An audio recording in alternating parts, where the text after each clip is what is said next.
बहुत समय पहले की बात है। एक गांव में हरिराम नाम का एक बुजुर्ग किसान अपने 4 बेटों के साथ रहता था।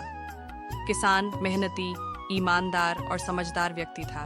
उसने अपने जीवन में खूब मेहनत की थी, खेतों को सींचा था, पशुओं की देखभाल की थी और धीरे धीरे अच्छा खासा जीवन बना लिया था। उसके पास जमीन, बैल, अनाज और एक छोटा सा सुंदर घर भी था। लेकिन किसान की सबसे बड़ी चिंता उसकी संपत्ति नहीं थी, बल्कि उसके 4 बेटे थे, रमेश, सुरेश, महेश और दिनेश।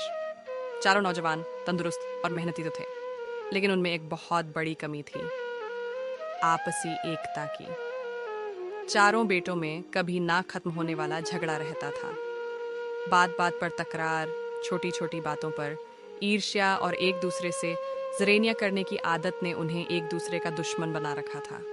कोई खेत के काम को लेकर झगड़ता तो कोई पैसा और जमीन बांटने को लेकर। हरिराम ने कई बार उन्हें समझाने की कोशिश की। वह कहता, बेटा, मिलजुल कर रहोगे तो सुखी रहोगे, आपस की लड़ाई से कुछ नहीं मिलेगा। परंतु उसके बेटों के कान पर जूं तक नहीं रेंगती। दिन ब दिन हरिराम की तबीयत भी बिगड़ने लगी। उसे चिंता सताने लगी कि उसके बाद उसका परिवार बिखर जाएगा और उसकी वर्षों की मेहनत बर्बाद हो जाएगी। फिर एक दिन हरिराम ने अपने बेटों को एक सबक सिखाने की ठानी। वह चारों बेटों को घर के आंगन में बुलाया और कहा, बेटा, तुम सब बड़े हो गए हो, अब तुम्हें जिम्मेदारी समझनी होगी।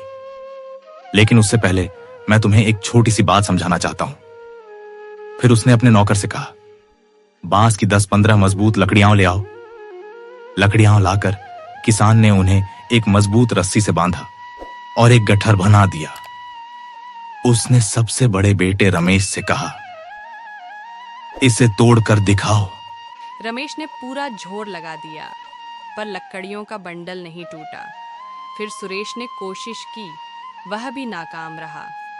महेश और दिनेश ने भी बारी बारी प्रयास किया, लेकिन कोई उसे नहीं तोड़ पाया। अब किसान ने वह बंडल खोल दिया और लकड़ियों को एक एक करके अलग कर दिया। फिर उसने कहा, अब इन्हें तोड़ो। अब तो चारों भाइयों ने आसानी से एक एक लकड़ी तोड़ दी।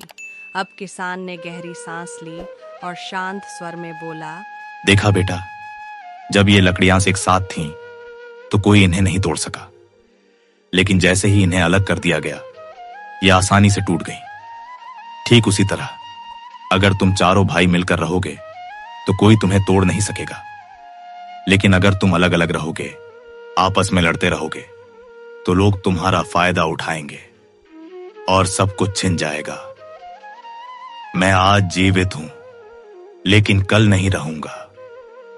अगर तुम में एकता नहीं रही, तो मेरे मरने के बाद मेरा बनाया हुआ घर, खेत सब बर्बाद हो जाएगा। चारों बेटों की आंखों में पश्चाताप के आंसू आ गए। उन्होंने सिर झुकाकर अपने पिता से माफी मांगी और आपस में गले लग गए। रमेश बोला, बाबा, अब हम कभी नहीं लड़ेंगे। आपने जो सिखाया वो जीवन भर याद रहेगा। उस दिन के बाद चारों भाई एकजुट होकर खेतों में काम करने लगे। उन्होंने गांव में मिलकर एक नया कुआं बनवाया, गाय भैंसों की देखभाल की और गांव वालों की मदद भी करने लगे। गांव के लोग उन्हें देखकर कहते, हरिराम के बेटे अब सच्चे भाई बन गए। देखो, एकता में कितनी ताकत है। हरिराम भी अब शांत मन से जीवन जीने लगा, ये देखकर कि उसके बेटे मिलजुल कर रह रहे हैं। तो बच्चों, इस कहानी से हमें यह शिक्षा मिलती है कि जब तक हम एकजुट रहते हैं, तब तक दुनिया की कोई ताकत हमें नहीं तोड़ सकती। पर जब हम आपस में बंट जाते हैं, तो हमारा अंत निश्चित होता है।